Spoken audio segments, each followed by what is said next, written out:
It's early, but it's only a minute early. Okay, so picking up on pages, I guess, 242, 43.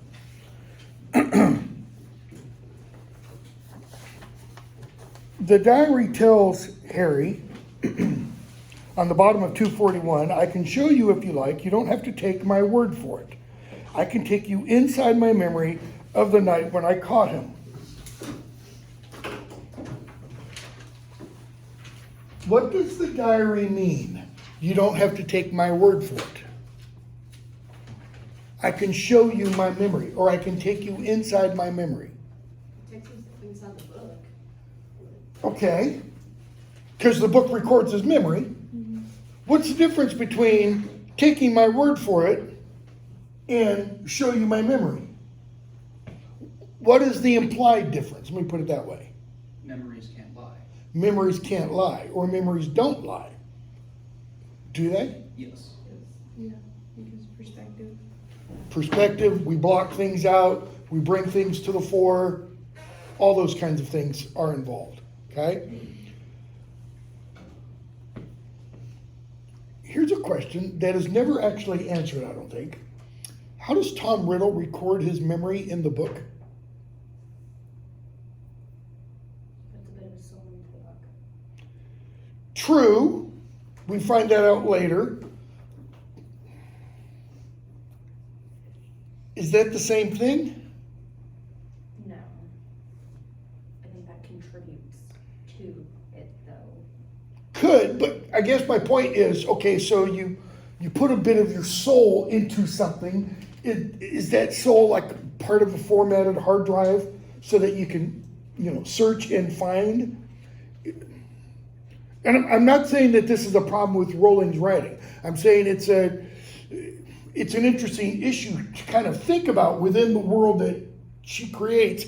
How does this memory get in here?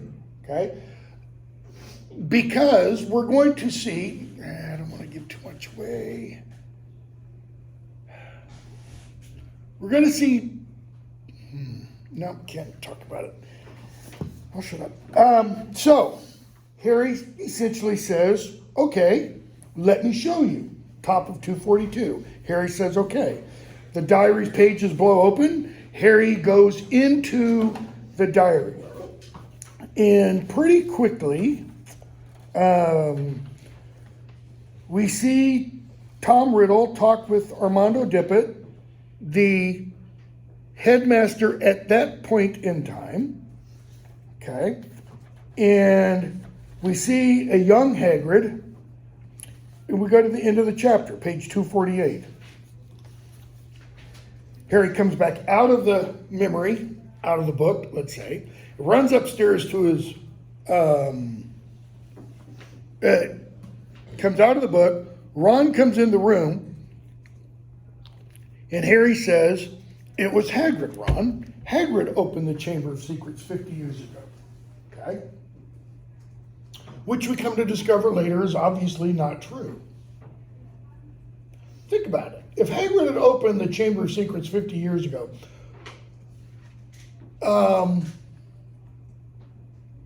no, never mind. Can't ask that question either. Blast. Next chapter, Cornelius Fudge. Okay.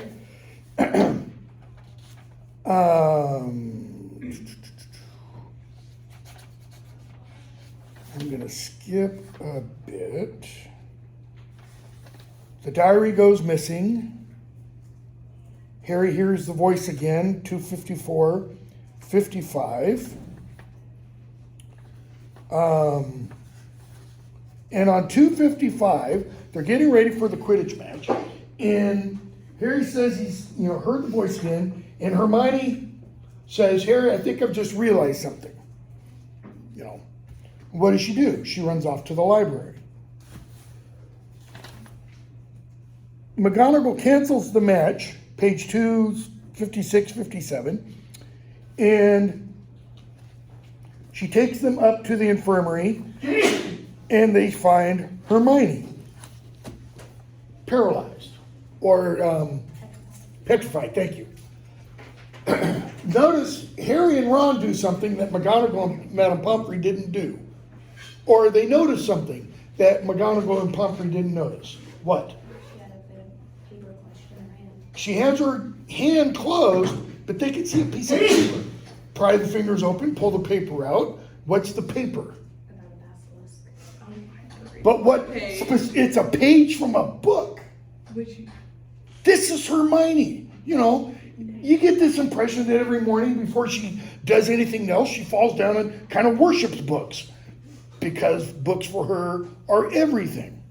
All right? I have a question. Okay? So, in the films, Yeah. I may not be able to answer because I don't remember if yeah, I've seen this one. Okay, in go ahead. Flourish and Blotts, in the scene where Lucius gives Ginny Riddle's diary, we see Draco up there and we see him rip a page out of a book.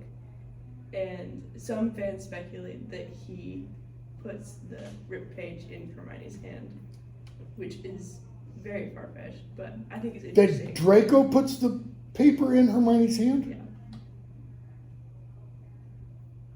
Because Hermione Wanting really rip a book. Hermione to figure it out? I don't know. It's really Anybody else? The question I have about that is how would Draco know what it was when his father may or may not have known what it was? true. Isn't Draco the same as, the founder of Slytherin? Because doesn't he also want, he kind of bullies Hermione and, Harry from coming from, a muggle house? He does bully. Yeah, I've got to be careful because I could easily bring up stuff towards the end. Draco's an interesting character. Draco acts the part, right? Yeah. Very much like Snape does. Yeah. And yet, without getting any details, and yet, to use a well-worn phrase, when the rubber meets the road, how evil is Draco? He's a boy. He's a bully. He's not a evil. Bully, a boy. Okay, he's a boy and a bully, but he's not evil. Yeah. Okay? Voldemort is evil. Pretty clear. There are other characters who are evil.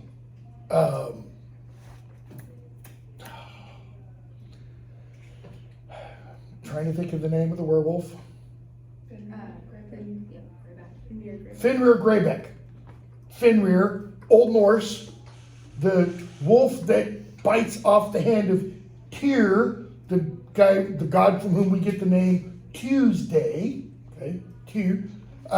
Fenrir Greyback is,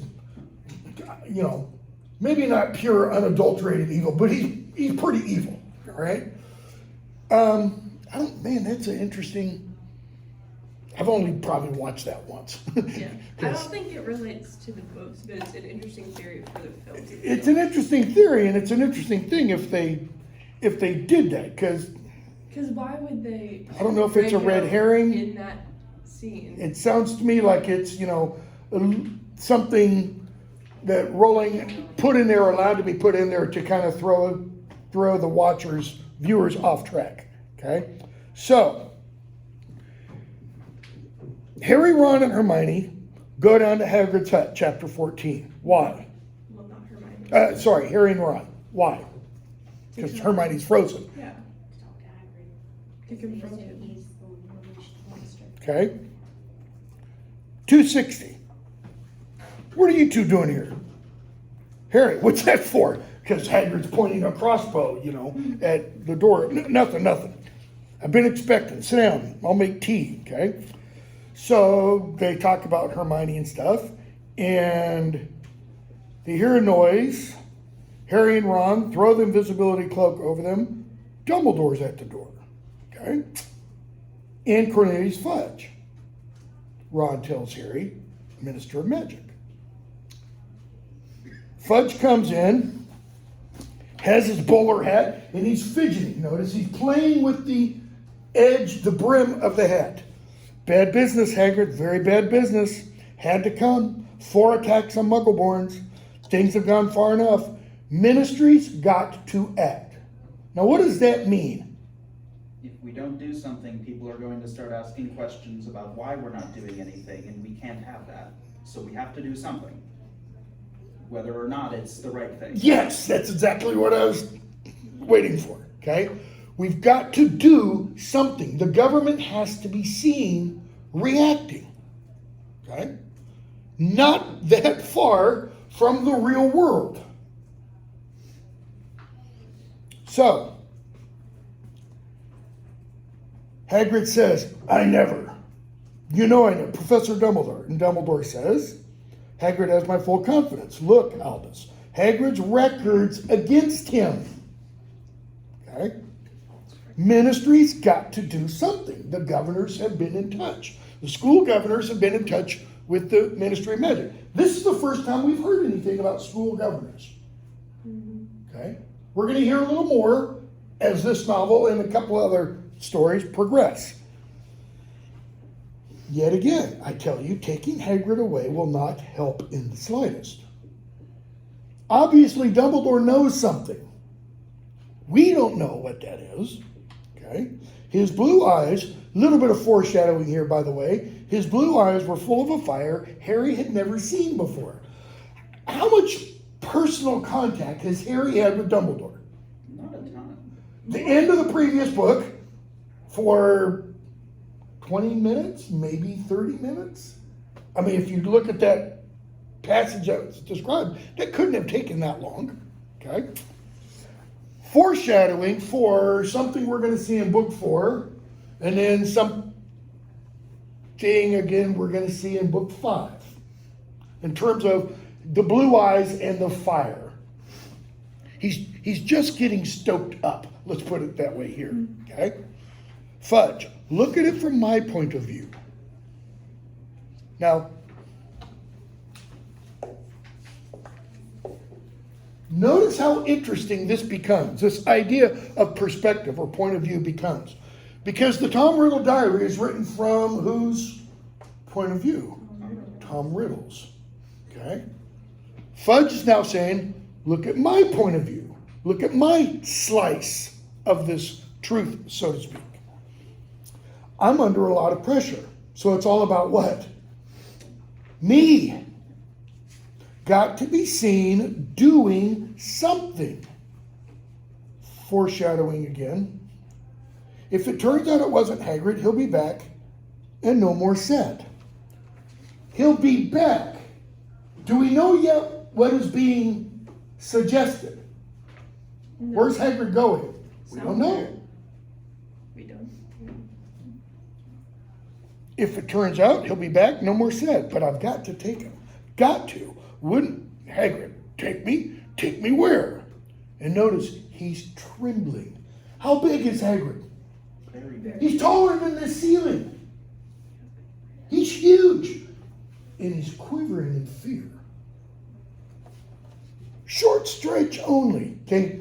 Short stretch, that's an idiom in English. What does it always imply? Jail. Prison. Okay? Not a punishment, Hagrid. More a precaution. So if it's jail and it's precaution, what kind of terms would we use that? Protective custody. This is for your own safety.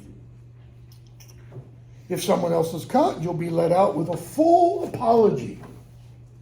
But if no one else is caught, then he's stuck in there for how long? Not Azkaban. Azkaban. There's another knock on the door, and in comes Lucius Malfoy.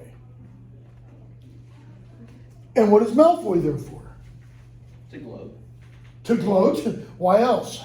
To try to remove Dumbledore. Because he has a letter signed by all 12 governors removing Dumbledore from his position. Okay? 262. Dreadful thing, Dumbledore. You know, I kind of wish she'd thrown in an old boy kind of thing to get that full British effect.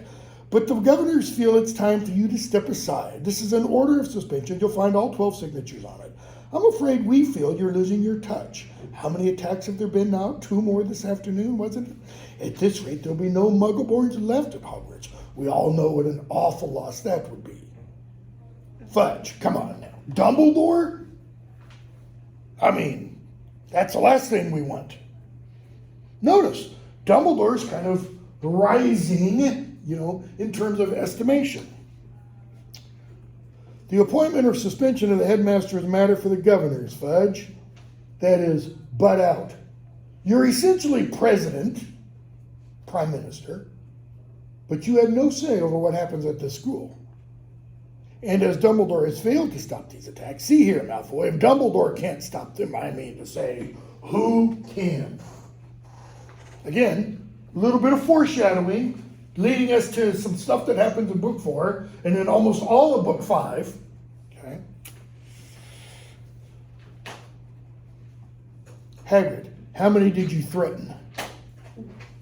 Dear, you know that temper of yours will lead you into trouble one of these days, Hagrid. So, you can't take Dumbledore, take him away, Muggleborns won't stand a chance. Hagrid, Dumbledore says, calm down. So, Dumbledore agrees to leave. But he does say 263, very bottom. Speaking very slowly and clearly so that none of them would miss a word. Who's the none of them include? You will find that I will only truly have left this school when none here are loyal to me. You will also find that help will always be given at Hogwarts to those who ask for it. Notice the next sentence. For a second, Harry was almost sure Dumbledore's eyes flickered toward the corner where he and Ron stood hidden. How are Harry and Ron standing hidden? Under the invisibility cloak. Let's assume Harry's assumption is correct. That Dumbledore does look at them, and the implication is sees them. How? He can read minds, can't he? So even if he couldn't see them with his eyes, he might be able to, like... Can he perceive their intelligences? It's a good possible theory. Anybody else? Why am I asking this question? Let me put it that way. What problem does this create? Or may it create? You're not be able to see, supposed to see under any invisibility cloak? That one's... This one in particular, okay? Yeah. It's plot armor. I mean, without giving too much away, there is another incident kind of like this in Goblet of Fire. Yeah. Oh, yeah. Yeah. And in Order of the Phoenix. Wasn't this also in the Mirror of Risen? In the first one? Where Dumbledore's... Well, Dumbledore's sitting there on the desk in Philosopher's Stone where the Mirror of Erised is, and Harry comes in, and he says, so back again, Harry? And Harry's got the cloak over him then. Yeah, so... And Dumbledore says, Yeah. sees right through it. Says, I don't need an invisibility cloak to make myself invisible. It's like, okay, so... I think it makes sense.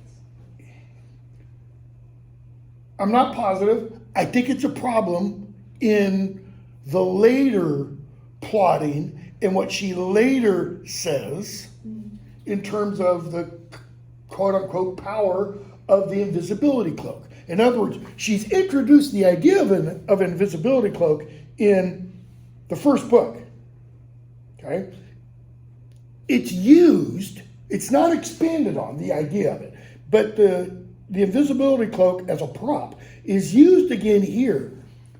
I think it's only later where she develops the deeper ideas, history of the cloak, but it doesn't gel. I don't think you actually learn about the cloak until book 7.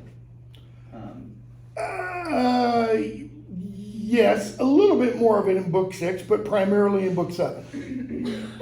Okay, so Maybe there's some implication here that when Dumbledore had it, he was studying it and he managed to figure out a way around it or something. that could be. I feel like that's a little bit Or- far-fetched, but it is Dumbledore. Or, I mean, the fact that maybe genetics has something to do with it? That because of the story in Seven, based off of relations? Possibly, potentially? but I don't think Book 7 tells us that Dumbledore is related in any way Really? to Harry. Not to Harry, but the, See, but Harry is related, I think, via the. I don't want to go into that too much.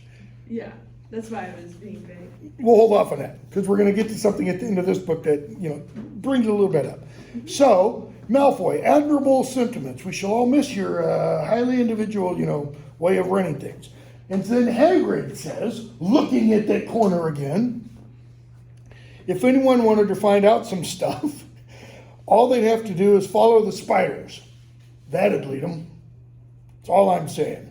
And Malfoy's kind of going completely bonkers. He's just, So Harry and Ron follow the spiders. What's the problem with that? Well, the initial problem. Ron hates spiders, okay?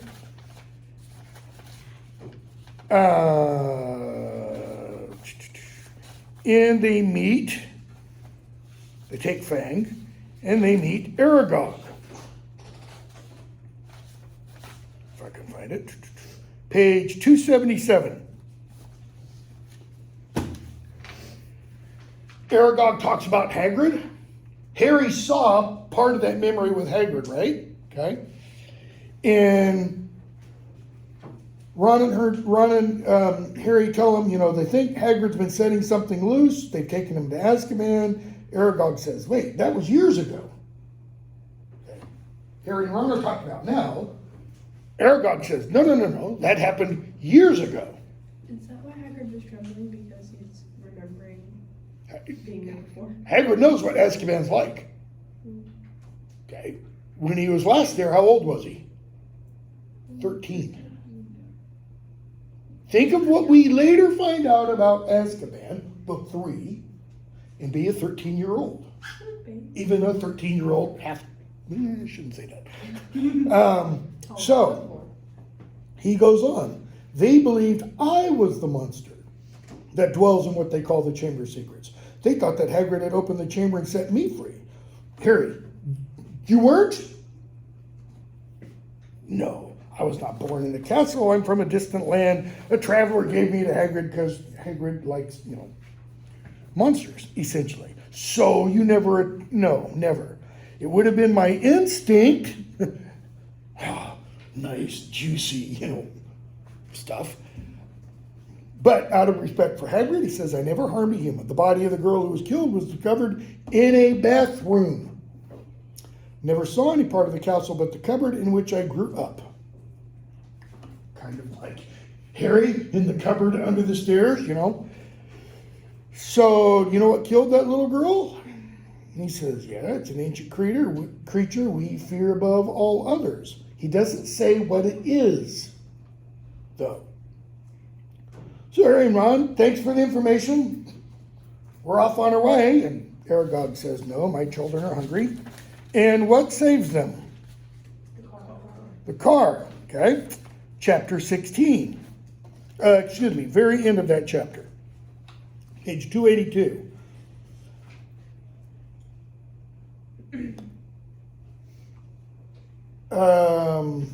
Harry wakes up Ron. Ron, the girl who died. Aragog said she was found in the bathroom. What if she never left? Moaning Myrtle? Okay. So, the Chamber of Secrets. Jenny wants to talk to Ron. Hold on.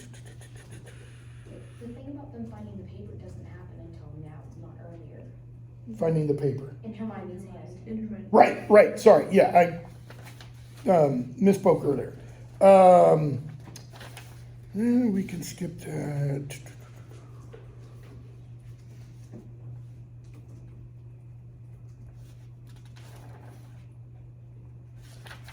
Skip that.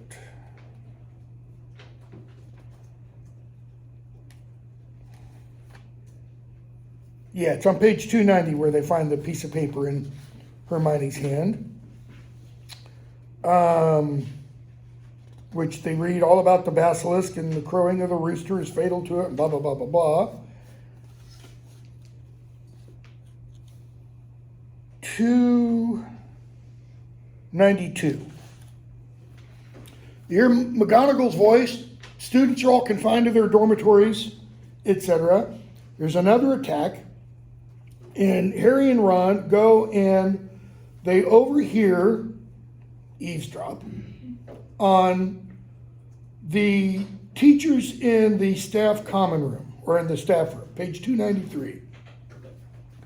McGonagall says, the heir of Slytherin has left another message right underneath the first one. Her skeleton will lie in the chamber forever. Madam Hooch. Who is it?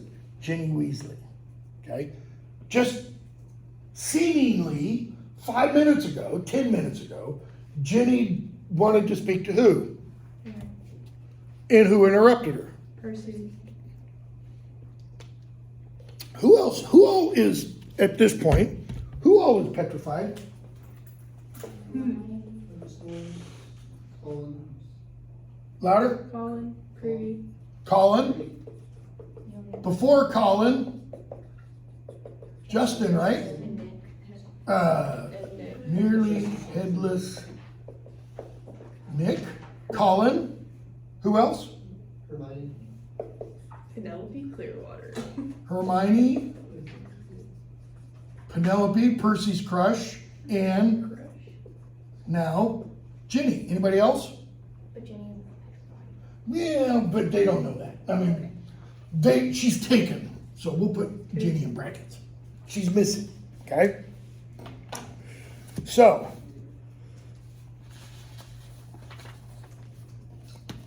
who shows up in the staff room? Lockhart. And what do all the professors do? Just the man for the job.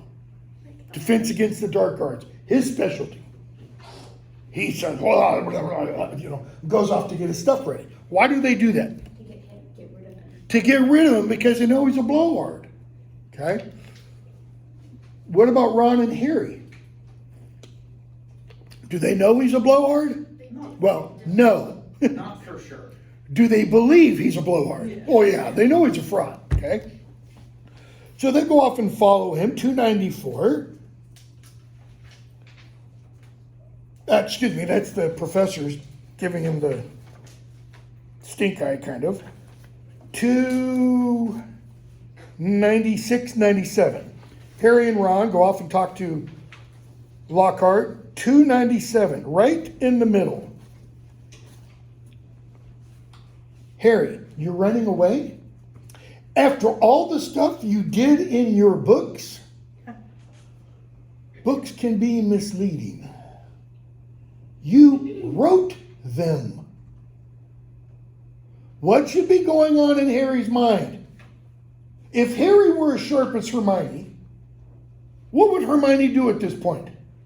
Realize that he didn't do any of the things that he says he's done. Okay, first of all that. In your lives, Riddle's diary is a falsehood. If books can be misleading and the people who write them can be intentionally misleading, what do you do with what you read?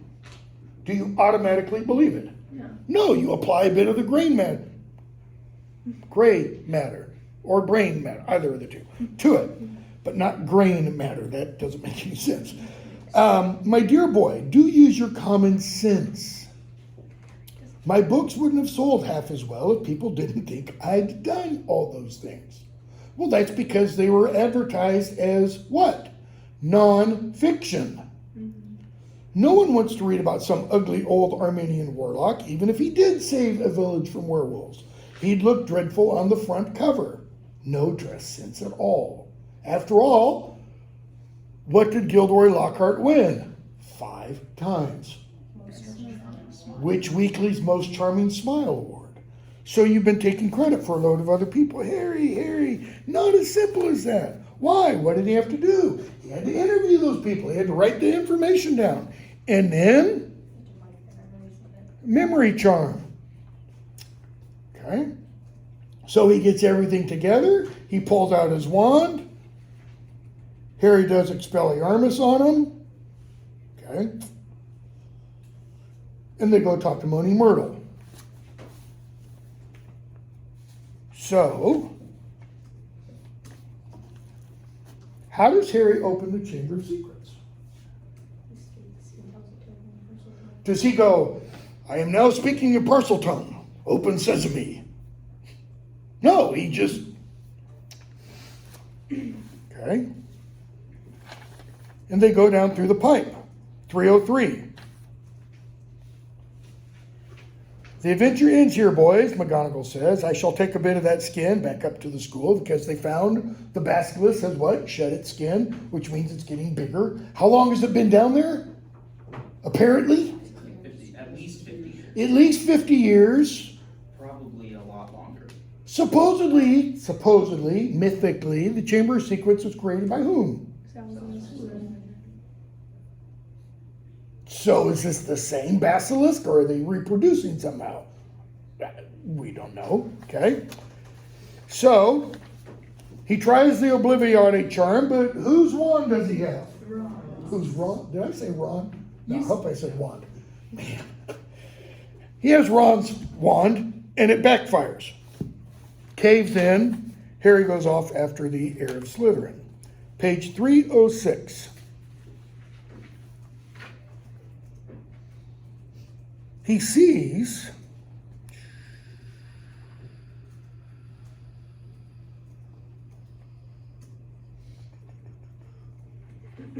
trying to find, he sees Ginny, 307, and then he hears a voice when Harry tries to wake her up. She won't wake. Tall, black-haired boy was leaning against the nearest pillar, watching. Strangely blurred around the edges, as though Harry were looking at him through a misted window. Tom Riddle? What do you mean she won't wake? She's not, no, she's still alive. Only just. Are you a ghost? Has Harry met any ghosts? Yes. Nearly Headless Nick, and he went to Nearly Headless Nick's death day party, so lots of ghosts there. He should know the difference between this and a ghost. A memory, preserved in a diary for 50 years. The same memory that Harry went into, so to speak. Okay? He points to the floor near the statue's giant toes. Lying there was the little black diary. You got to help me. Tom Riddle doesn't move. Harry went to pick up his wand, but his wand had gone. What does that mean? His wand had gone. Like it got up on its own and moved away? Tom? Yeah. Did you? And there's Tom Riddle doing this with Harry's wand. Thanks. But he doesn't hand it back. We've got to go. It won't come until it's called. You won't be needing your wand. What do you mean? I've waited a long time for this, Harry Potter, to speak to you. How slow is Harry? Very. In this moment. Man, you just want to smack him. Like, wake up, kid. Sir. Okay? So, Tom Riddle does what? I'm thinking of The Incredibles, if any of you have ever seen that. Yeah. What's he doing? What does every evil bad guy do? His monologue. He monologues. Goes on and tells, why I am the way I am, etc. I don't know why. It's like a trope in... If you just kill the hero immediately, they can't stop you. But the whole point of, I suppose, that is that the villain wants to be justified in their actions. Yeah, probably. Probably the majority of villains, haven't had that justification growing up, so they're immediately I want to be seen and you're gonna listen. I feel like a lot of them don't need that, they have their own internal justification, though. I feel like. Yeah, because they all think they're...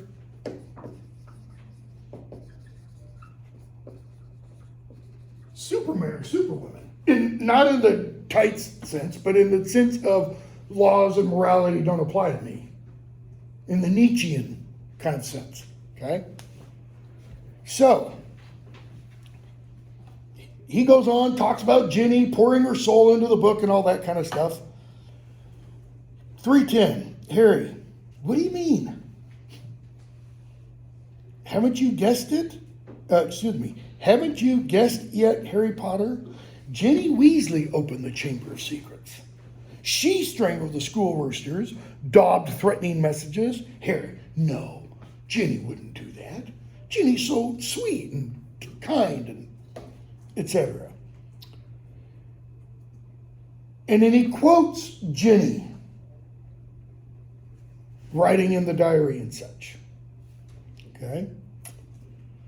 So Harry asks, 3:11, so why did you want to meet me?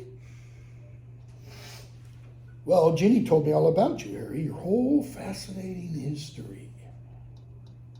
I knew I must find out more about you, talk to you, meet you if I could. So I decided to show you my famous capture of that great oaf Hagrid. Hagrid's my friend. And you framed him, didn't you? I thought you made a mistake. Ah, now he's putting two and two together. In other words, memories might be false. Riddle laughs. It was my word against Hagrid's. My word. Tom Riddle, poor but brilliant, parentless but so brave, school prefect, model student. On the other hand, you have what? Big, blundering Hagrid, in trouble every other week, trying to raise werewolf cubs under his bed, sneaking off to the Forbidden Forest to wrestle trolls, etc. In other words, look at the juxtaposition he creates. Tom Riddle, other than being poor, he has everything going for him. Other than being poor and an orphan. He has everything going for him. Hagrid has what going for him? Where's Hagrid on the social scale? Because what is he? Different. That's a good way of putting it. He's just different. Okay? Different in multiple ways. Different Some in we many, know, some in we many don't. ways. Okay? So he goes on and says, it took me 5 whole years to find out everything I could about the Chamber of Secrets and discover the secret entrance. Only what teacher? The Transfiguration teacher seemed to think Hagrid was innocent. Okay? Who's the current Transfiguration teacher? Which is interesting because of later events. And it's interesting that Rowling chooses the term transfiguration, which is a highly charged religious term. Okay? Because of what happens to Christ on the Mount of Transfiguration. So, he says, Dumbledore kept a close eye on me.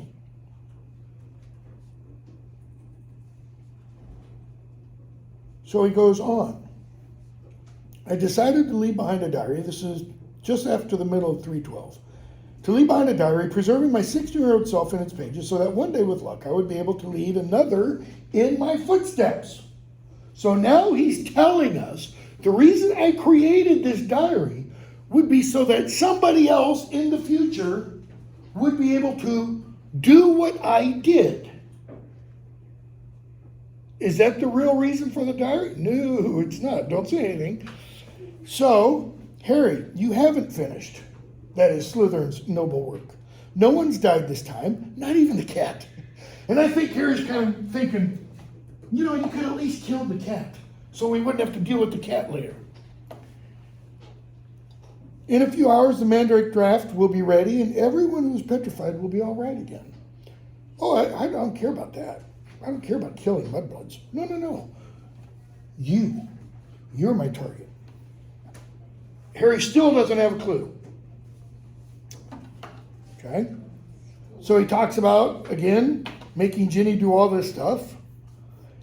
And I knew you'd come. I have many questions for you, Harry Potter, page 313. Like what? Like, how is it that you, a skinny boy with no extraordinary magical talent, managed to defeat the greatest wizard of all time? How did you escape with nothing but a scar while Lord Voldemort's powers were destroyed? Notice, he says the name. Odd red gleam in his eyes. Why do you care how I escaped? Voldemort was after your time. Voldemort is my past, present, and future, Harry Potter. And he does what? He pulls out Harry's wand and he writes in the air, Tom Marvolo Riddle. And then he does this, and the letters rearrange to I am Lord Voldemort. Just, not quite just like, but similar to when McGonagall asks Dumbledore how, that is, how is the Chamber of Secrets open again? And Dumbledore says, not how, but who rearranged the letters.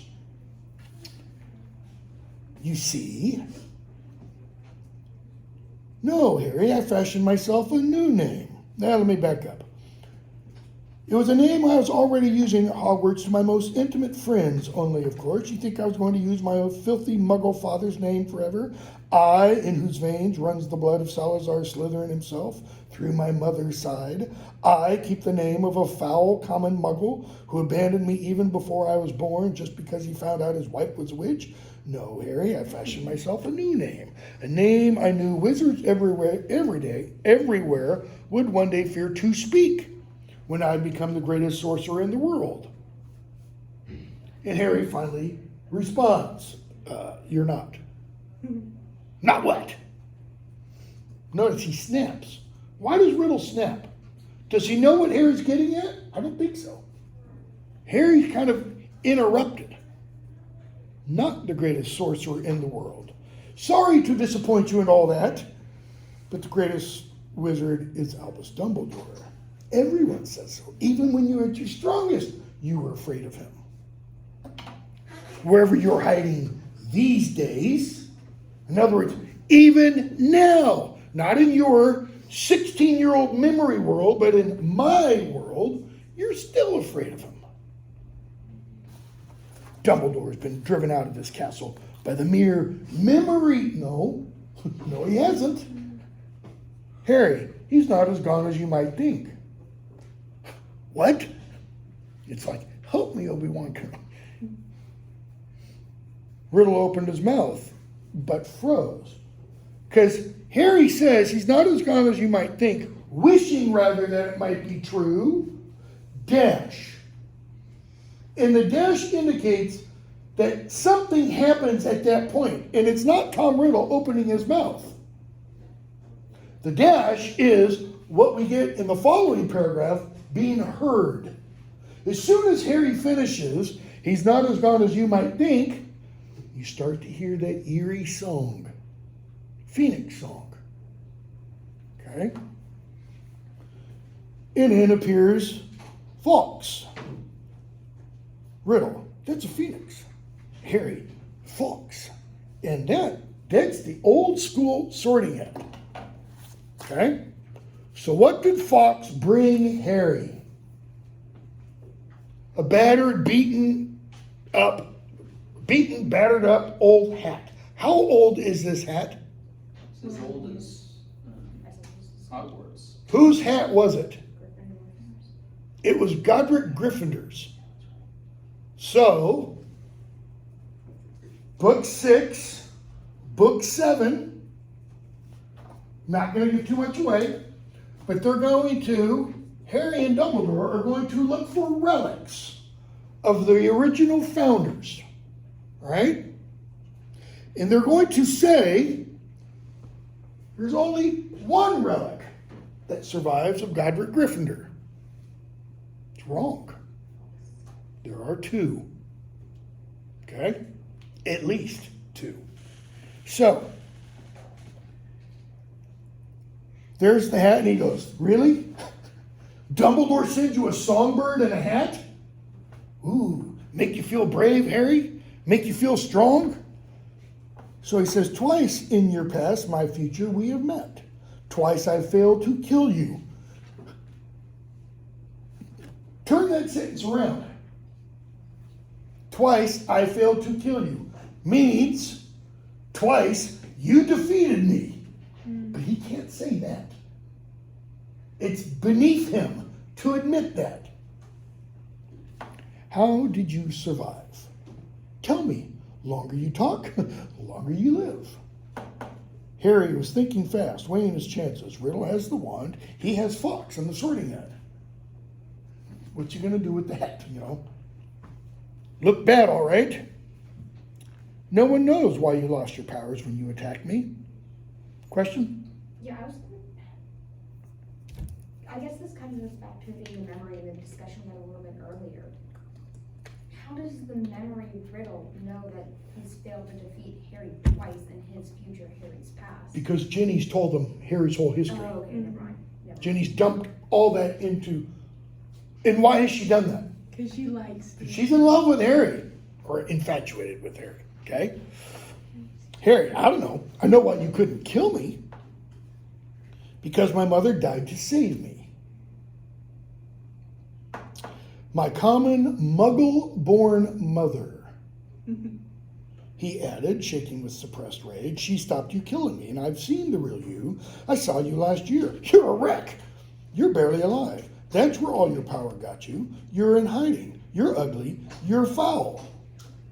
Okay? Riddle's face contorted. So your mother died to save you. Yep, that's a powerful counter charm. I can see now. And I'll pause here for a moment. The 16-year-old memory of Tom Riddle can see how Lily Potter's, standing in front of her kid's cradle, dying to save him is a powerful counter charm. So go back 11 years from this point, okay? Tom Riddle's a fifth year, right? When he does this. So he is 11, 12, 13, what did we say? 16, 15, something like that. Jump forward to 1980. So he's 16 in something like 1942. Is that right? Yeah. I had it written down the other day and I'm just... Years from. So I think I said he's 65 now, so go back 11 years, 54. He's 54 when he tries to kill Harry, all right? 16-year-old Tom Riddle can see her dying to save Harry creates this powerful counter charm. Why doesn't 54-year-old Lord Voldemort, everything he's been through and seen and done in those intervening 38 years, and learns and understands, why doesn't he realize, if I kill her right now and she's trying to protect her son, that's going to create, is it because of the spur of the moment and he's so heated up with passion, wanting to kill this kid? He doesn't think about it? I would guess that it was more that love isn't something he thinks about. It doesn't even register as existing. As Dumbledore said, he doesn't understand love at all. Okay? But when Harry mentions this, he understands it. Yeah, because it's Tom. It's almost like Anakin and Darth Vader. It's in a very sense, similar. Because Tom still has good attributes of him in a way before he totally strips that part of himself away, and then at 54 he absolutely doesn't have. Let me ask this question. How many of you have read book 7? Not all of you. Okay, so I want to ask this question then. Boy, I really want to. I really want to ask a question about something that happens at the end of book 7, but I won't. So, he says, so there's nothing special about you after all. I wondered, you see, there are strange likenesses between us. Even you must have noticed. Notice the slant there. As dumb as you are, Harry. both half-bloods, orphans, raised by muggles. Is Harry a half-blood? Not Yes. We aren't exactly Right? sure. Because Lily's a muggle. Lily is a muggle-born, but Lily is a witch. According kind of to the, I don't even know what to call it, the biology of blood, or the theology of blood, almost, if you want, in Rowling's world. If both parents are magical, you're not half-blood. I think though the issue comes when the phrase pure blood isn't exactly applicable. It almost needs to be called full blood or something like that. Because the pure blood goes back for the families who have been around for ages. See, that's the difference. Harry's not pure blood because his grandparents on his mother's side were muggles. No, Okay? Almost like 3/4 blood or something. 3/4. And we're back to that issue that I was talking about the other day. You start dividing race up like this, and what do you end up with? A mess. A mess. Literally, what do you end up with? With this kind of division, you end up with somebody like Voldemort. And I don't mean evil. I mean, you end up with somebody the way Voldemort is going to appear, let's say, book 4, book 5, book 6, book 7, when we see him. He is fragmented. What is Voldemort's real problem? Real problem. Let me back up. What does Harry find out he is in book 1 after rescuing Neville's Rememberall? Getting talented. What does he become? somebody. Keep going. What does he become for Gryffindor? Seeker. He becomes a seeker. Okay. Do you really think all Harry is seeking is the stupid snitch? No. Rowling has Harry be a seeker because he's seeking something much, much deeper than that. What is he ultimately seeking? Why is he so entranced with the mirror? He's thinking who he is. Who am I? What does Voldemort not really know? Who he is. He knows who he is in terms of who his mother is and who his father is and who his great grandfather is. That's blood. That's genealogy. Does that answer who am I? No, it doesn't. Because who am I automatically leads to the very next great philosophical question. Why am I? What is my purpose? Why am I here? Okay? And Voldemort's only answer for that is not to die. It's a negative notice. It's not a positive. How does Dumbledore view death? It's just another thing. Next great adventure. To the well-organized mind, it's the next great adventure. In other words, if you're prepared, it's a positive. It's something to look forward to, not something to flee. So, he says, Harry, I'm going to teach you a little lesson. Let's match the powers of Lord Voldemort, heir of Salazar Slytherin, against the famous Harry Potter, and the best weapons Dumbledore can give you. What? I'm thinking down the road to books. Okay, yep. Something that happens that I've never thought about before.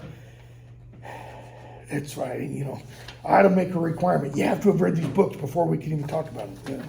But I can't. So, the basilisk bites Harry. And Fawkes dives, drops the hat on Harry, slams the hat on his head. Help me, help me, help me, please help me, Harry asks. Who's he asking? The hat? Dumbledore. Dumbledore? Obi-Wan Kenobi? The universe? He's kind of just throwing it out there. I Just feel like. anybody, you know? Instead, the hat contracts, you know, which is a kind of a disgusting image when you really come to think about it, is something heavy hits Harry on the head. A gleaming silver sword had appeared inside the hat, its handle glittering with rubies the size of eggs. Now he's on his feet. He's got the sword. He's got the hat. The hat's not going to do anything else much. Fawkes blinds the basilisk. Okay. He gets bit. At that point, Harry slides down the wall. And he says, Fawkes, man, that was great. Okay. You're dead, Harry Potter, 321. Tom Riddle says. Dead. Even Dumbledore's bird knows it. Do you see what he's doing, Potter? He's crying after Harry has killed the basilisk. Okay? So Harry's slid down against the wall. He is dying because of the poison of the basilisk.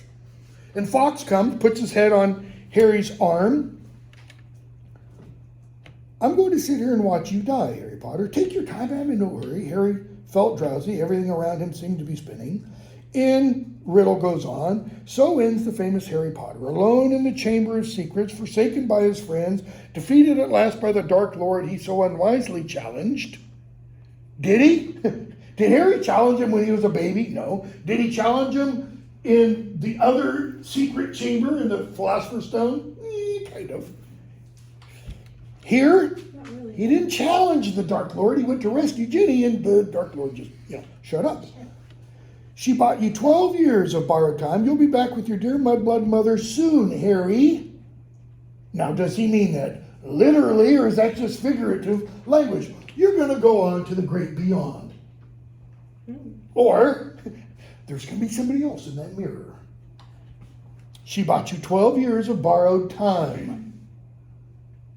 You should have died 12 years ago. But Harry thought, if this is dying, it's not so bad. Why not? Louder? He wasn't dying. Okay. To put it in the blunt sense. In the blunt sense, in the obvious sense, he wasn't dying because Fawkes' tears are healing him. Why else, though? Because theoretically, he saved Ginny because he knows that Ron is going to break through the rocks and Basilisk is dead. So Does he know Ron's going to break through? Not necessarily. I think it might be a safe assumption. Why else? he knows that he won't. Go back to the end of the previous book. What we were just talking about. To the well-organized mind, Death is the next great adventure. Harry is what? Already. Already ready for death. He's already ready to die. At 12. He's already prepared. Okay?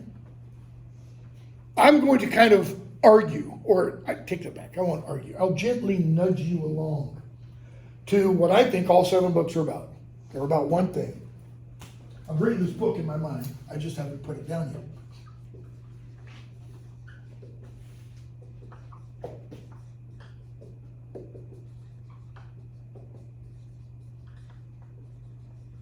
Harry Potter and the Art of Dying Well. The story arc is all about that. We see a lot of death. Not in the first book, not in the second book, not in the third book. Beginning with book 4, yeah, bodies start piling up. 1 in book 4, a few more in book 5, a couple in book 7, and a whole bunch in book 6, and a whole bunch in book 7. Okay? Even the pain was leaving him. But was he dying? See, we don't get that, but was he dying until 2 sentences later. Harry, at the one point, thinks, I'm dying. And the pain starts to leave. There's going to be a scene in book 7. I'm not going to describe the scene particularly, but there is going to be a scene in book 7 where Harry's going to wake up. And he's going to realize 2 things almost immediately. 1, he has no glasses, and 2, he has no scar. Okay, I'm just going to leave that. Just let you think about that. Even the pain was leaving him. Instead of going black, the chamber seemed to be coming into focus. He gave his head a little shake, and Tom Riddle says, "Get away, bird!" 16-year-old Tom Riddle. Obviously, it's taken him a little bit to figure out what phoenixes do. Bang like a gun, Fox takes flight, Phoenix tears, healing. Oh, I forgot. Like, damn.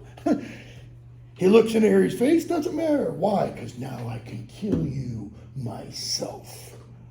Then in a rush of wings, Fox had soared back overhead, and the diary falls into Harry's lap, and without thinking, notice, Harry stabs it with the fang.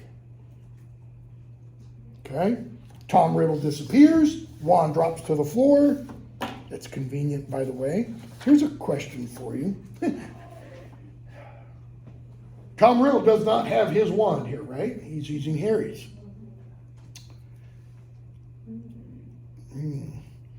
Book 4. Without giving anything away, where does Voldemort get his wand from? Who had it?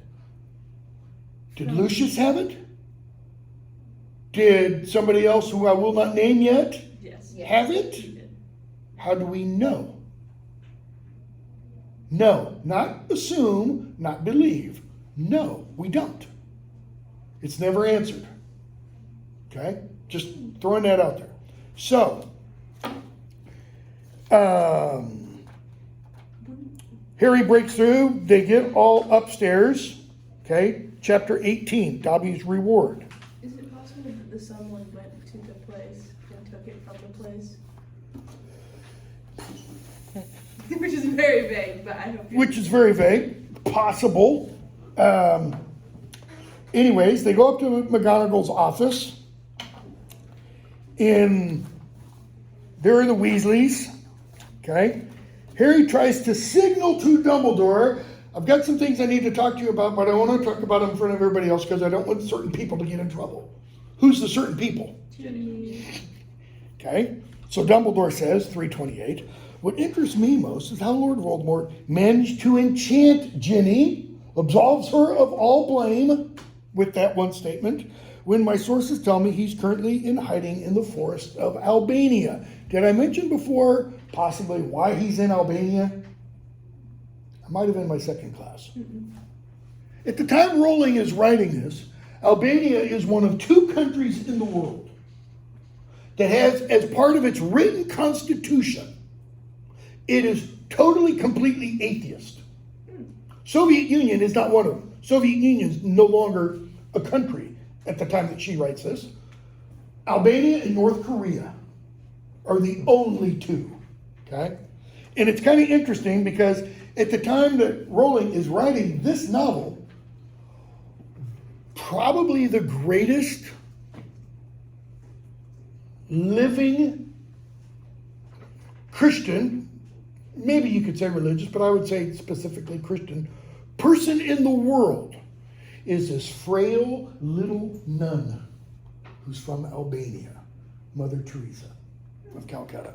Just kind of interesting. I don't know that J.K. Rowling intentionally chose Albania, for those reasons. Kind of think so. So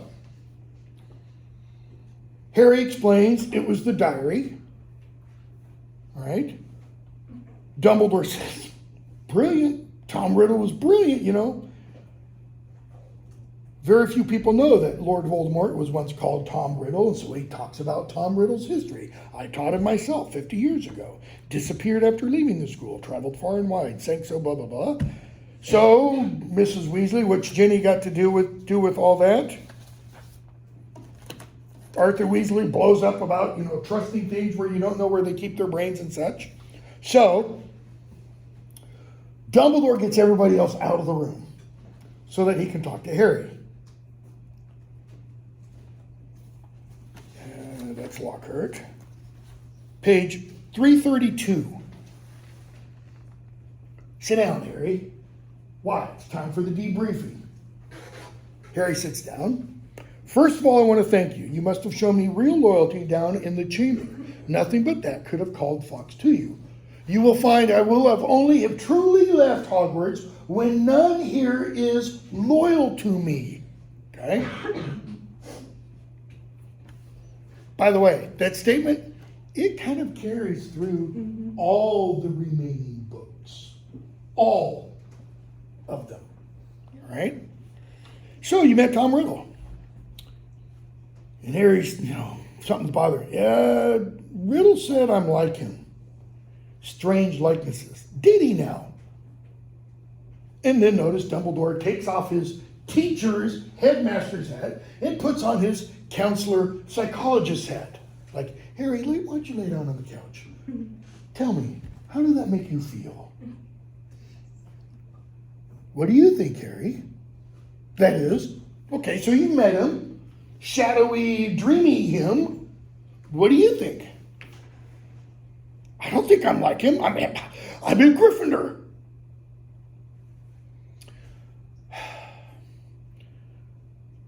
The Sorting Hat told me I'd have done well in Slytherin. Everyone thought I was Slytherin's heir for a while because I can speak Parseltongue. Where is Harry going with this line of discussion? Maybe we're related. Okay, maybe I am Slytherin's heir. Notice that passage begins with a lurking doubt resurfacing in his mind. Maybe I don't want to admit I'm like him. Back to the Lord of the Rings, right? Frodo doesn't want to admit Gollum can be anything like hobbits.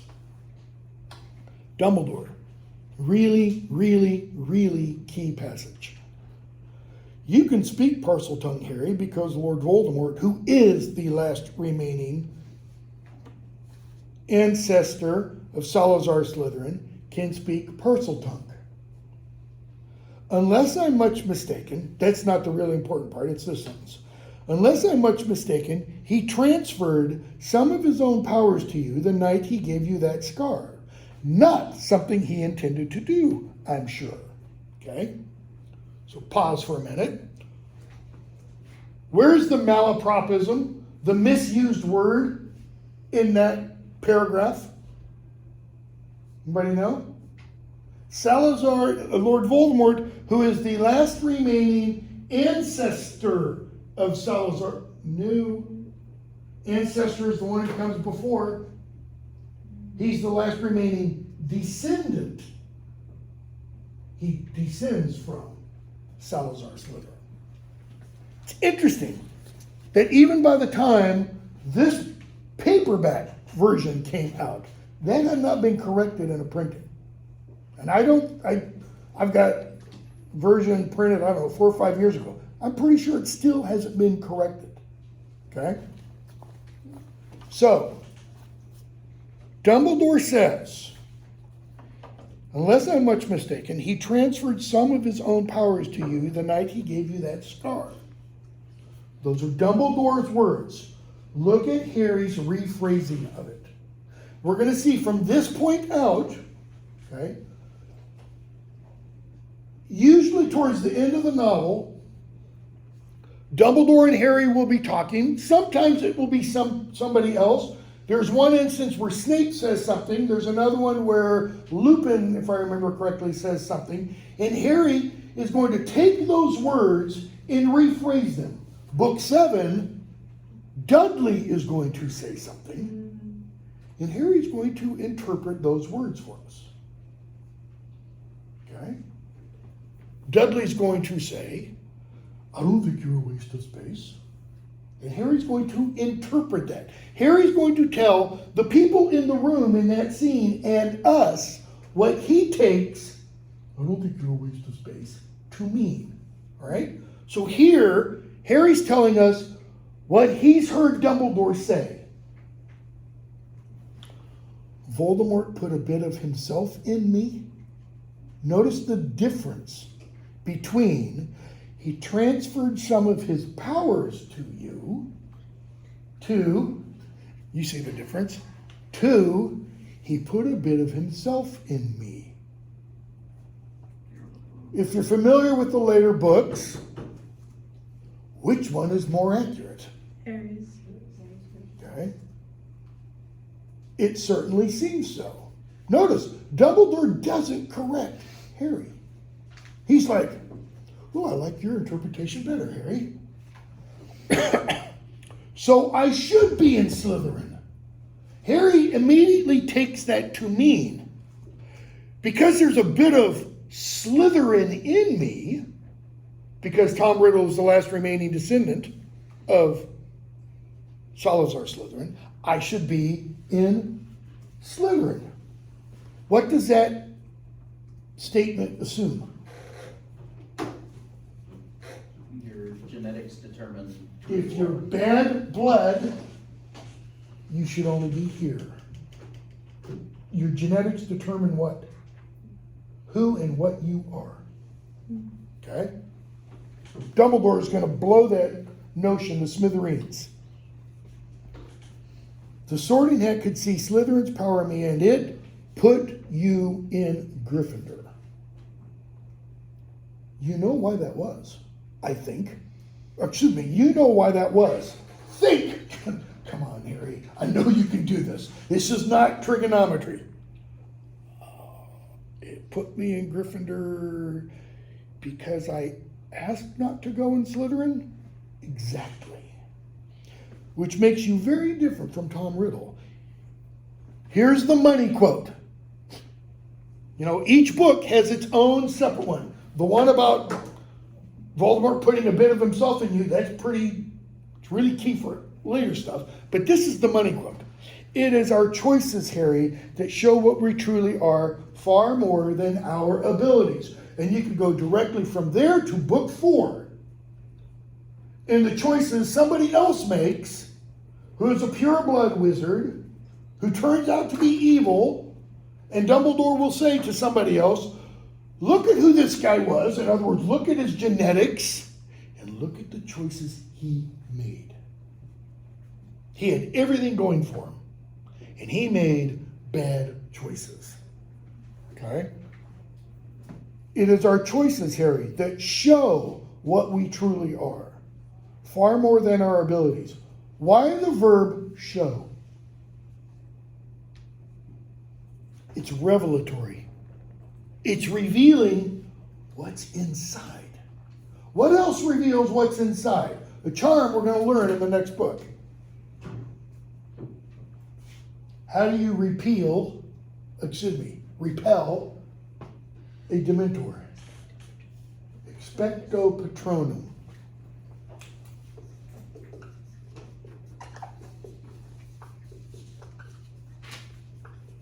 What does expecto mean?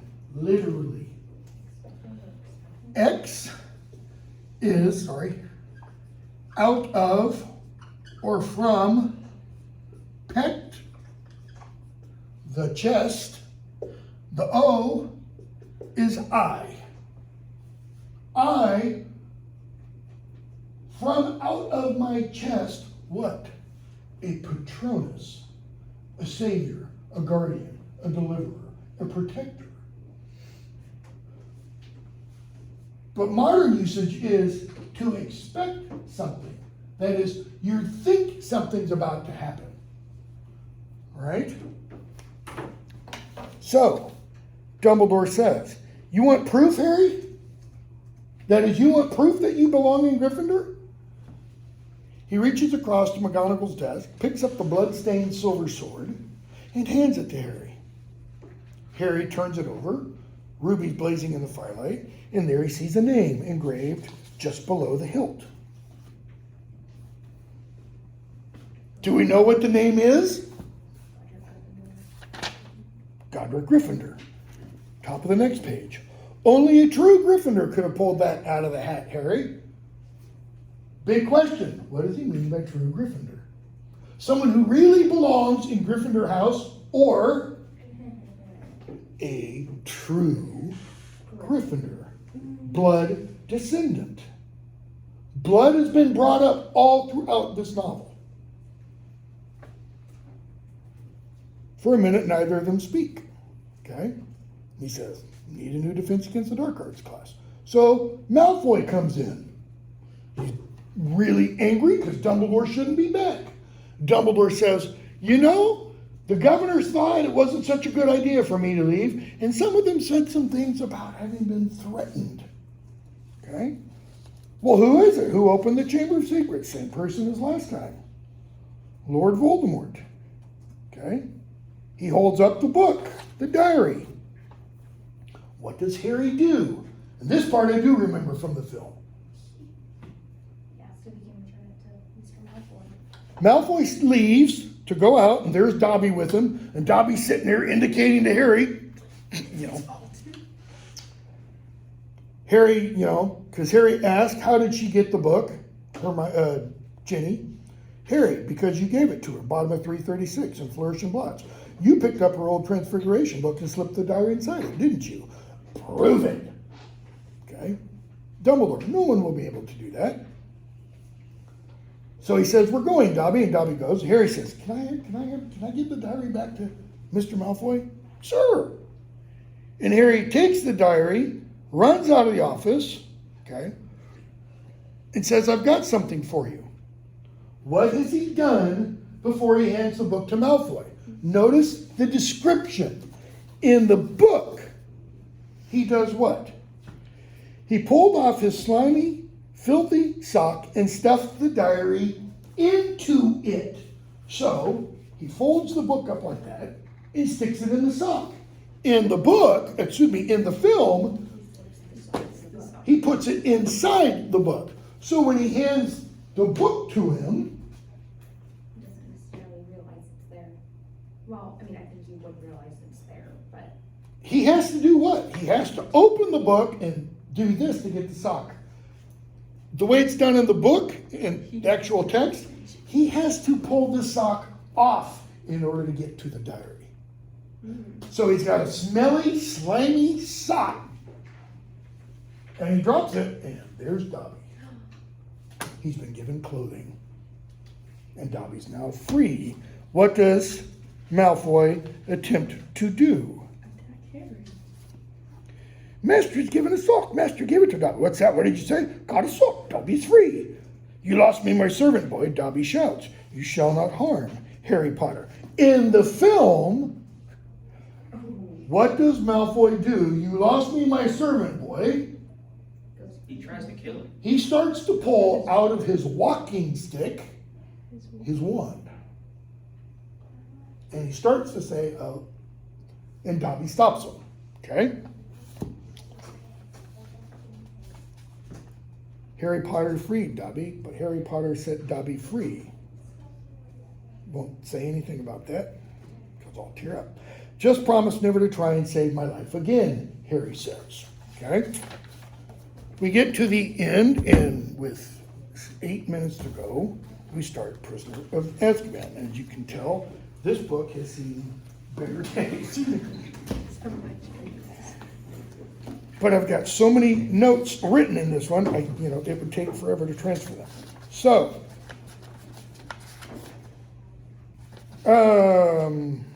Owl Post. Let's see here. Harry gets a bunch of letters. Percy's head boy, we find out. Weasleys have gone to Egypt. Harry gets stuff from McGonagall about school. He gets a present from Hagrid, a big book. I'm going to skip all that. Chapter 2, Aunt Marge's Big Mistake. So, who's Aunt Marge? Vernon's sister. Vernon's sister. Describe Aunt Marge. she's built and looks about like he does. She's She's- described as also having a mustache. She's kind of like Vernon. As a woman, okay? What does she raise? Bulldogs. I haven't read anything that suggests this is the actual case, but I'm almost 100% sure that Aunt Marge is based on Margaret Thatcher, former Prime Minister of Great Britain. She was Prime Minister 1979 to 91, I believe. So when Rowling conceived of the general story arc, she was still prime minister. She was called the Iron Lady. She's the one who took Britain away from its socialist leanings from the time of Winston Churchill's second prime ministership, when it ended in about 1954, up until when Thatcher became prime minister. She was often represented in the press with the body of a bulldog and her face on the bulldog. Okay, so there's a lot of parallels going on. Okay, so what is Aunt Marge's, trying to get through quickly, what is Aunt Marge's big mistake? No, I can't get through it quickly. Gotta, why? What option does Harry have this year at Hogwarts? To go to Hogsmeade Village. What does he need in order to do that? Signed permission slip from parents or guardians. How likely is he going to get that from Vernon or Petunia? Not going to. So Harry makes an agreement, right? Very similar to Frodo's and Gollum's agreement. Okay? But the difference is Harry agrees to certain terms and Vernon will sign his permission slip. Who in that negotiation is in the real position of power? I mean, Harry is still in the position of power because he has magic. He can scare the bejeebies out of Aunt Marge, right? He can make Aunt Marge know everything. Okay? So why does he cave? Is it just because he's not Hermione? Would Hermione know how to negotiate this? I kind of think so. Okay? Would 16-year-old, or take that back, would 13-year-old Sirius Black? Yeah, probably. I think he would understand. But Harry doesn't. Okay? So he agrees to do what? For the week that she's going to be there? Behave. What school does he agree to say that he attends? I just absolutely love Rowling for inventing this name. St. Brutus's Secure Center for Criminally Insane? Criminally Incurable? Incurably criminal boys. For incurably criminal boys. And he gets to come home every day? So he hops on a bus and goes to school. And I mean, if he's incurably criminal, anyways. So, 25. Page 25. Third day. You mustn't blame yourself for the way the boys turned out, Vernon, she says, with Harry sitting right there at lunch. If there's something rotten on the inside, there's nothing anyone can do about it. And we're back to the beginning of book 2. What did Hagrid say about the Malfoys? Rotten to the core. Okay? Harry just sits there, you know. He goes out last night. She's leaving the next day. Page 28. It all comes down to blood. As I was saying the other day, bad blood will out. And there we are again. Say nothing against your family, Petunia. And she pats Petunia on her bony little hand. Okay. But what does she say? Your sister was a bad egg. Her husband was even worse. Okay? She ran off with a wastrel. Wastrel. Good for nothing. What did he do? Vernon says, didn't work unemployed, as I expected. No account, good for nothing, lazy scrounger. Harry, he was not. Now, at this point, what have they had to eat/drink? Page 27. Aunt Marge had already had quite a lot of wine. Her huge face was very red. Because Vernon said, can I tempt you, Marge? So they've had wine, now they're having brandy. How much wine? Bottom of page 26. Several bottles. We have 3 adults and 2 13-year-olds. 13, 14-year-olds. Okay, maybe Harry and Dudley had a glass. Maybe. I don't think they did. Several bottles of wine. How many is several? You have one, a couple, that's two. A few, three, maybe four. So several's probably more than four for 3 adults. I mean, to be fair, 2 of those adults are very large. Okay, 2 of those adults are very large. But even one very large adult, 1 bottle of wine, that's gonna send you over. Petunia's probably had 2 glasses.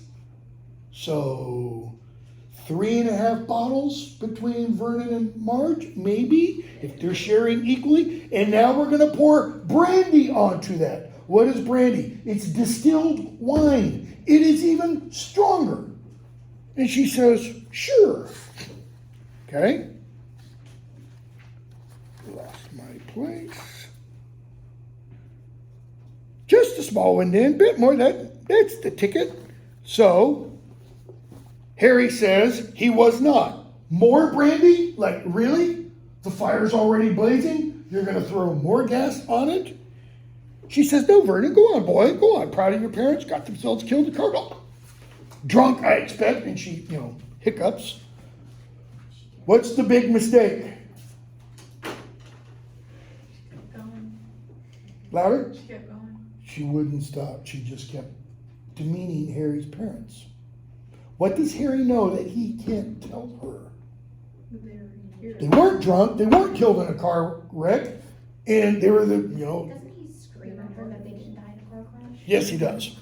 And that's when, she kind of starts. They did die in a car crash, et cetera, and she blows up.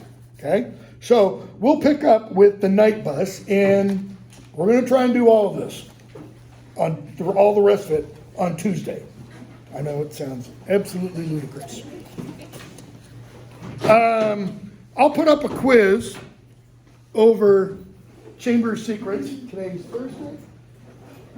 I'll put it up today and probably have it be due Monday or Tuesday of next week, something like that.